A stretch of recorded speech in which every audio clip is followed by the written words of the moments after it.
Virtuous woman. Hello there, and welcome to this episode of the Virtuous Woman Show. Thank you so much for tuning in and joining us this wonderful Sunday evening. We hope you have had a great week wherever you're watching us from. We hope you went to church. I hope you really did go to church. If not, next Sunday, please make sure that you do it. It's a good habit to form. Once again, my name is Sheila Juma, and this show we seek to inspire, we seek to educate women across Africa and Kenya, of course. And so sit back, relax, enjoy. This is an episode that I personally am looking forward to. I have a lot to learn on this topic. But if you have yet to follow us on our social media platforms, please go ahead and do so. We are the Virtuous Woman Show across the board. That's Instagram, Facebook, TikTok, and YouTube. There's a bunch of content on YouTube already right there for you, so you can go ahead and subscribe so that you don't miss any of the content that we upload. Once again, thank you so much for tuning in. Today we are talking about habit formation. Now, I know we each have some habits that maybe we want to drop, or habits that maybe we want to pick up. Good habits that we want to pick up, bad habits that we want to drop. So this is the show where we're talking about habit formation. What are habits? How do you form healthy habits? How do you drop bad habits? And so please let someone know that the show is on. Don't watch alone. And with me on set, I have Helen Gige. She told me not to say doctor yet because she's almost there, but not yet. But karibu sana. Thank you. Thank you Sheila. so much for coming once again. Thank you. To the show. For those who may be watching for the first time, you can go ahead and introduce yourself. My name is Helen Gige. I'm a teacher, a high school teacher. I'm also a doctorate student at Kenyatta University. I'm pursuing my doctorate in educational psychology, and I'm privileged to be here. Thank you, Sheila, for welcoming me. Absolutely. Yeah. Educational psychology, what is that? Just issues to do with education. You know, when you talk about psychology is behavior. Yeah. So we normally look at how we can observe behavior, how we can control it, and how we can change it. Okay. Yes. Okay, good. So you're the perfect candidate to talk about our topic today, True. habit formation. True. So what is your understanding of habit formation? Okay, habit is a behavior that occurs automatically. Okay. And it is repeated through reinforcement. Okay, so Yes. repetition forms a habit. Yes. And why is this topic important for today? Okay, habit formation is important because, you know, habits shape our lives. Yes. You know, we have good habits and we have bad habits. So I'm sure that everyone would want to acquire the good habits and do away with or avoid the bad ones. Yeah. So in every area, in every sphere of your lives, you'll find that there are some habits that might be detrimental to your growth, while others might assist you. Yeah. They might support your goals, your vision, your mission, and so Yeah. forth. Yeah. Okay, beautiful.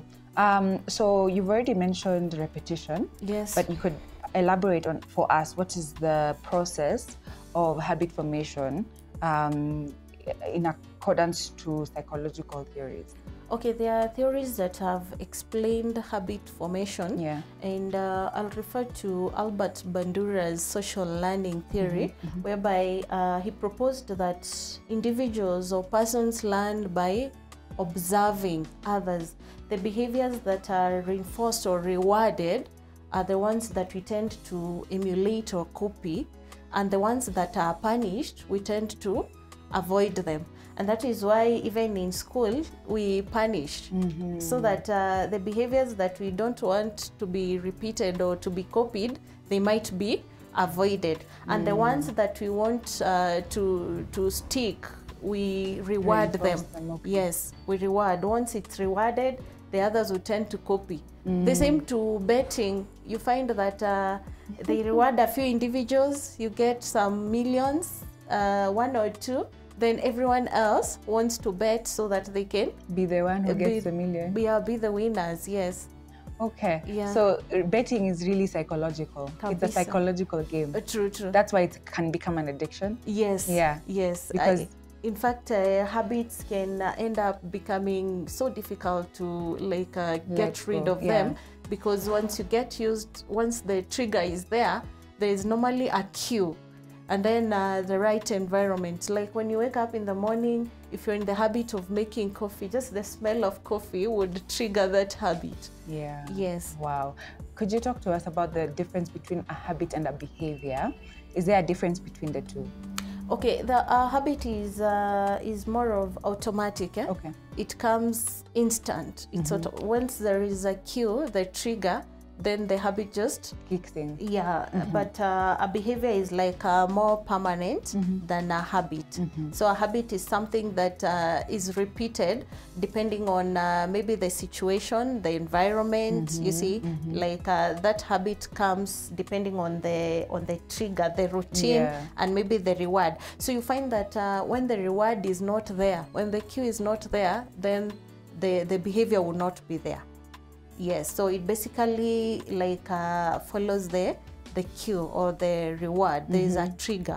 Yes. And what could you explain for us what a behavior is? Because you said a behavior is more permanent than a habit. I distinguished the habit because it's automatic. Sometimes it can come willingly or unconsciously or consciously. So it's something that you might have wanted. It's something that you might have intended, and others are unintended. That is why I'm distinguishing it like that, because you see, like a habit could be unintended. Yeah. Yes. Yeah. I'm trying to think of an example to distinguish the two. So, for example, you said a habit could be... For example, stealing. Stealing can be a behavior? A habit. A habit. Yes. Okay. Not a behavior. Okay. Because you see, whenever, for example, children steal, there is that gap. There is that need that they want to fulfill. So, for example, if they are hungry and there is no food, then they would tend to... That is a habit, it's not a behavior. Okay. Yes. All right. So, can behaviors be changed? Because I know habits can be changed, but can behaviors be changed? Yes, they can be modified, not modified. Changed. Yes. Okay. Yes. Through punishment? Actually, behaviors are learned from, we are now talking about the social learning theories through rewards and punishments. So like a behavior is like more conscious because that is who you are. But a habit is just something acquired. Okay. Yes. I get you now. I can copy you because you have been rewarded. Then I want to do that which you're doing so that I can also be rewarded like you. But that is not coming from me. It's because of what I have seen. Yeah. Yes. Okay. Yeah. I get you now. So when it comes to repetition, you said when someone repeats and repeats and repeats something, it becomes a habit. It becomes that comes automatically. It's a response to a trigger. Yes. Is there a safe place where someone can get to where just before it gets to become a habit, you can kind of become conscious of it and realize, oh, this is something bad I'm beginning to pick up, I need to drop it. Like, is there, I don't want to put a number to it because probably there's no, but is there a place, a position where you can get to, and before it gets to become a habit, you're like, okay, no, this one I need to stop. Yeah, of course, as an individual, you're aware, like we talked about betting, like you're aware it's not something good that you're doing. Yeah. You're getting addicted. So at some point, you might want to stop that habit of betting. You might want to stop that habit of getting late. So it is through determination and conscious awareness. So when you are aware that what I'm doing is not what I want. Now we are talking about the bad habits. Yes, bad habits. Like what I'm doing is not what I want, and it's detrimental to maybe my goals, to where I want to be. Then that comes in, the process comes in through conscious awareness. So once you're aware, then you make that determination on the steps that you would take to change the behavior. If it's the environment, then you avoid that environment. If it's the company, for example, stealing, maybe it's the peer influence, then you avoid that company. Yeah. All right. You've talked about something I was just about to go into, the environment. Yes. Your environment, how your environment affects your habits and how your environment can be a harbor for triggers and cues for you. Talk about that.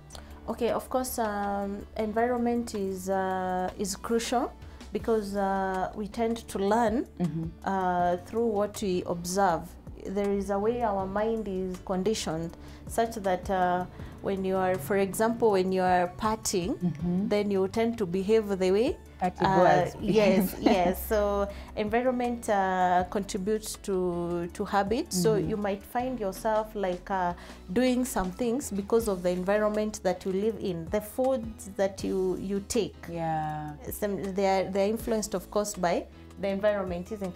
Whatever is available in that environment is what you will take. And sometimes you find that that environment might be having some things that you might not want to take, like alcohol, drugs. So if you're not like assertive enough, if you don't know yourself, you're not aware of yourself, you might end up indulging into things just because the environment provided, but not because you wanted to. Yes. So, and we'll get into this a bit later. So, but basically changing your environment or changing the things around your environment can really help in breaking bad habits. Sure. Yeah. Okay. I think it's something to point out that it's absolutely crucial, especially that she's pointed out, to be self-aware. To be self-aware and to have that awareness in your mind that something that you begin to do, something you've begun to do is a bad habit that you're beginning to pick up. True. Yeah. Awesome. So we'll get into how to break bad habits very, very soon, right after this break. But before we go to the break, I'd like for you to speak to us on age. Does a person's age affect the way, you know, there's this saying, you cannot teach an old dog new tricks. So is it that older people are harder at picking up habits? Are younger people more prone to picking up new habits? How does that work?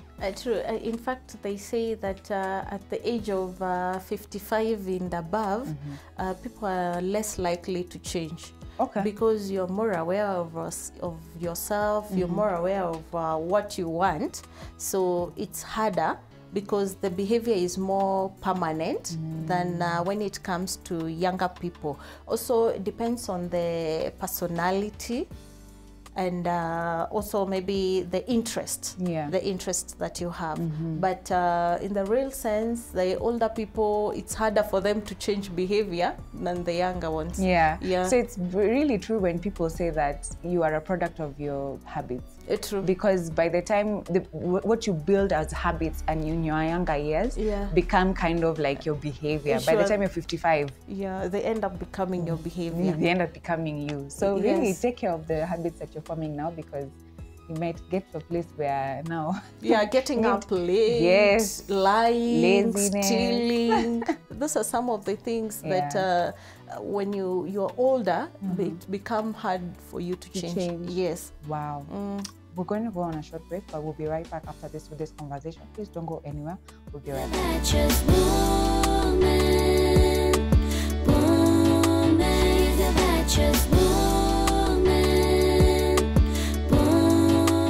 Welcome back. Thank you so much for staying tuned. You're watching the Virtuous Woman Show with me, Sheila Juma, and today we have Helen Gige on the couch today with us. We are talking about habits and habit formation. And something interesting that I've learned is that once you get to the age of 55, it's very hard for you to change your habits. It kind of becomes permanent, of course, not without the help of the Holy Spirit, but with the help of the Holy Spirit, I'm sure all things are possible. But basically, take care of the habits you're forming now. As you grow older, it kind of becomes harder to let those habits go. So welcome back. We'll pick this up from where we left off. And I wanted to ask about breaking unhealthy habits. Already we've talked about the environment, taking care of your environment. So what are some other habits or things we can do to break bad habits? Okay, breaking bad habits is a process. And first of all, we talked about the environment, the cues that you can pick, the triggers. So the first thing is for you to identify the triggers. Okay. Which ones are these? And then there is replacing the unhealthy habits with the healthier ones, or the bad ones with the good ones, and then you set a specific goal, and then now you can enlist social support. Okay. You get support from people. So when you want to break a bad habit, you start with self-suggestion. For example, as teachers, when you want to break a certain habit, you create a situation that brings out this habit that they might think of giving up the bad habit. So making them aware Yes. of what their habit is. In fact, we normally call it mental games. You Okay. play mental games. Okay. Like you say, hey, there was someone who used to be very lazy. And that is what oral literature does. Like it plays mental games on us such that you're given a situation and then you can relate. Like, kumbe being lazy can result to this. So that is self-suggestion. And then determination. Of course, you have to be determined to leave the bad habits and make an improvement of your habits. And then there's what we call replacement. Now you replace the bad ones with the good ones. If it is lying, then you practice telling the truth. Once you tell the truth, of course, the lying will go away. If it is laziness, you replace it with working hard. So once you work hard, of course, the laziness will go. If it is punctuality, coming late, then you replace it with coming early. Then of course it will go. So that is replacement. And then get the right environment. Family, neighborhood, friends. We talked about the existence of the triggers. For example, when you go to a party and you have that habit of maybe smoking, and the things will be available there, then of course you would have given that environment. And then we talked about need satisfaction, whereby someone might be, for example, being into this habit to fulfill a certain need, like stealing to fulfill maybe the lack of food. So when you provide the needs, then the habit will be removed. And then the reward and punishment, a little punishment. Even in the Bible, it is allowed, isn't it? Yes, for not the just kids, a little. isn't it? For bad habits. Yeah. And then a lot of rewards for the good habits. They are helpful in getting off the bad habits. Okay. Yes. There's a saying. I'm not quite sure how many days they said in the saying, but 21 days to form a habit. Yes. So before we even go there, I just remembered something you talked about. Replacing. So you can't just put off a bad habit and just stop. You have to do something. It's a process. Instead of the bad habit, you have to replace it with something else. You can't just stop. For example, you wake up every day, the first thing you do is your phone. Yeah, you want to stop that habit. So you can't just wake up one day and not. You find something else to replace. That. Okay. Yes. Okay. For example, keeping yourself busy. You can start reading books. Okay. You can start community work, helping, and so many other things. You can study your Bible in the morning instead of looking at the phone. Yeah. So you find something to replace that bad behavior. Okay. Yeah, I like that. So back to what I was saying now. 21 days to form a habit. Yes. So if you repeat something for 21 days, it becomes subconsciously. It will come automatically. Wow. It becomes more permanent. Behavior or action is on a one-time basis. So the conscious decision is made in response to a specific situation or the need. So you started by asking me the difference between a habit and a behavior. Yeah. So a habit is a behavior that is performed regularly or automatically, and often it is without conscious thought. So when you create this good habit, then it becomes a behavior. Yes. Okay. Yeah. So a lot of people that are listening, I'm sure, have one bad habit, and I can mention one: the phone. Yes, that one. No. The phone. That one. It's a real problem. It's a problem. And you see, we said that you get rid of the bad habits that can be detrimental to some of the aspects of your life. You find some people are even struggling in marriages because of the phone, because of the habit. You find that you're cooking in the kitchen, you're on the phone, you end up cooking a bad meal, or the meal is burnt, then you end up quarreling. So that is a habit that can be done away with. And of course, looking at the phone is not bad, but when it is addictive, it's addictive. It becomes too much. You are not in control over it, then it can be detrimental. Wow. Yes. Amazing. So hapo mmepata solution. So make sure that's a habit you're replacing. So replace, I normally say that if you would like to get rid of that habit of the phone, because sometimes you can even just sit down, you're not even thinking about your phone, but your hand is just, where is it? So I normally say, if you want to grow spiritually, every time you reach for your phone, reach for the Bible. I think it also takes discipline. It does. Because you remember, I've talked about determination. Because you have to identify, this is the trigger. Then you are determined to do the opposite. I'm sure, like, even Bible study, there's things that you just force yourself to do. You know, we as human beings, we are basically lazy. We are naturally lazy. So there are some things, even you know you don't want to wake up in the morning, but you have to push yourself. You know, I have to wake up, I have to do this, you know. Otherwise, if you don't have that inner motive, that inner wherever push, you would just end up becoming, you know, a slave of a habit. Yes. Amazing.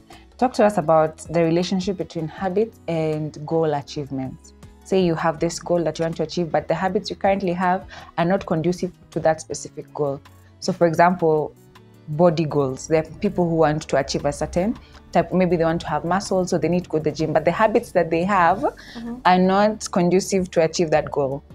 Okay, yeah, it's true. Like habits can hinder or support goal achievement depending on whether they align to your goals or not.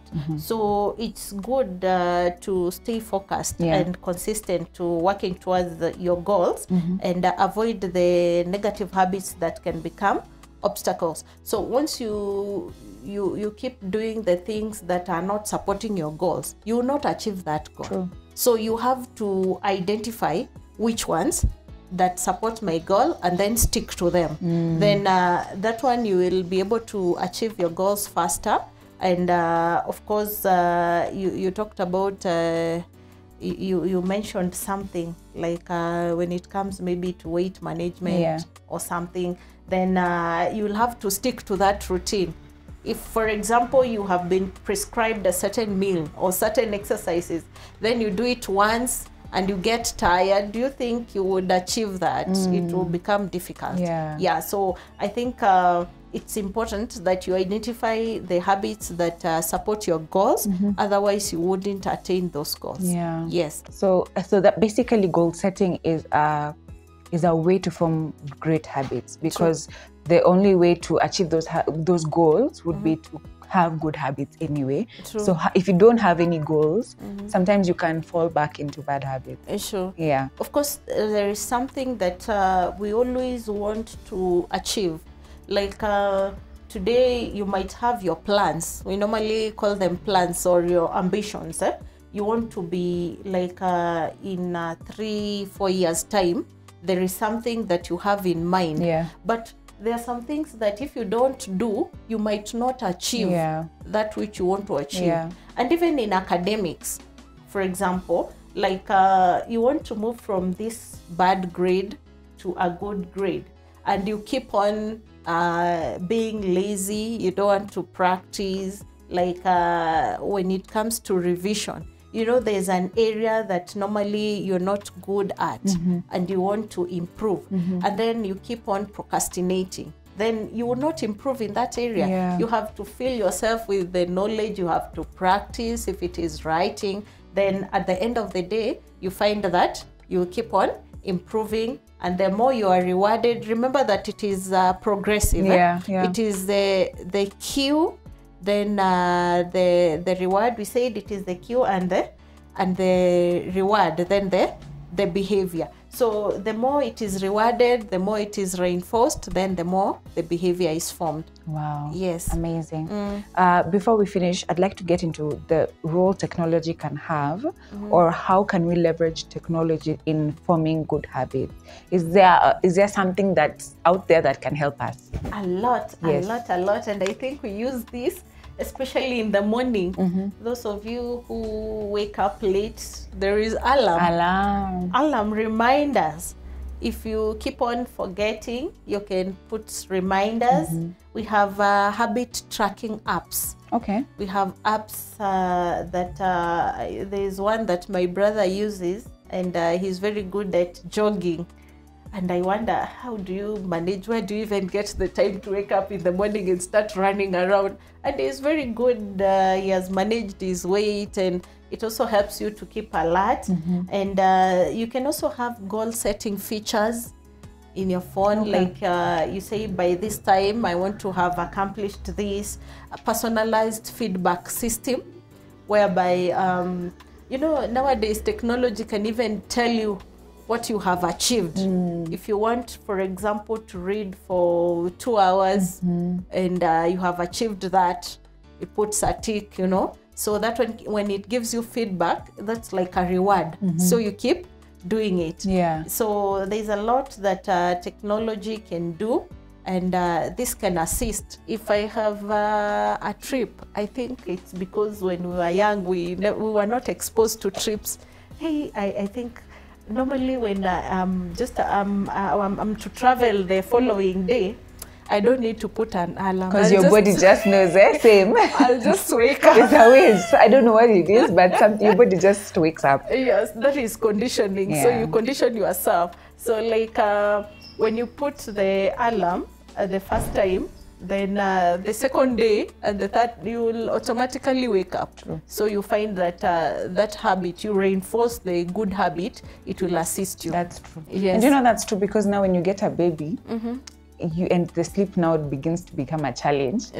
Sometimes, like when after you've been waking up a lot or often, and your baby one day doesn't wake up, you wake up. Yes. Because we are supposed to be waking up at this time. In fact, there was a joke going around on social media that we women are so used to noise. When the children are making noise, even when they are screaming, you're very comfortable. Yeah. But when they keep silent, you're like, hey, something is up. So that's true. I think that's very true about habits, because now it's become a habit. So we wake up at a certain time, we do this, we do that. So thank you so much for coming. That's all the time we've had. I'm sure we have learned, and our viewers have learned a few things. 21 days. It just takes 21 days to form a habit. So to get rid of those bad habits, replace it with a new habit. Set some goals. Set your goals well, and to be able to achieve those goals, you'll have to make good habits. So thank you so much for tuning in. Thank you, Helen, for coming. I'll see you same time, same place next week. Have a great rest of the week.